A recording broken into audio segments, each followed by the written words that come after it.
Phillip Hughes ऑस्ट्रेलवी बल्लेबाजों की उस नस्ल की तर्जुमानी करते थे जिनके लिए खेल में महारत बहुत ज़रूरी है।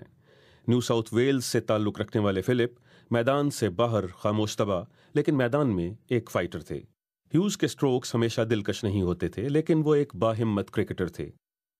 उन्होंने एक ही टेस्ट मैच की दोनों इनिंग्स में सेंचुरी स्कोर करने वाले कम उम्र तरीन खिलाड़ी होने का रिकॉर्ड भी कायम किया था, लेकिन वो अपनी गैर मुस्तकिल फॉर्म की वजह से कभी कौमी टीम में शामिल और कभी टीम से बाहर रहे। उन्होंने इंग्लैंड में काउंटी क्रिकेट खेली और बहुत नाम भी कमाया।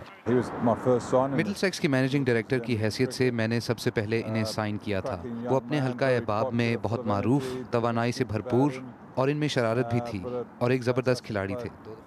साउथ ऑस्ट्रेलिया की जानिब से अपने साबिक क्लब न्यू साउथ वेल्स के खिलाफ खेलते हुए फिलिप ह्यूज 63 रन्स पर बैटिंग कर रहे थे जब उन्हें शॉन एबट का बाउंसर लगा। उन्हें अस्पताल ले जाया गया, जहां उनकी सर्जरी की गई।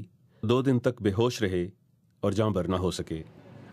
फिलिप ह्यूज की उम्र सिर्फ 25 साल थी और आने वाले बरसों में वो यकीनन अपने मुल्क के लिए मजीद खेल सकते थे। ये फिलिप ह्यूज के मुल्क और क्रिकेट के खेल के लिए एक बहुत बड़ा सानिया है कि वो अपनी क्रीज बहुत जल्द छोड़ गए।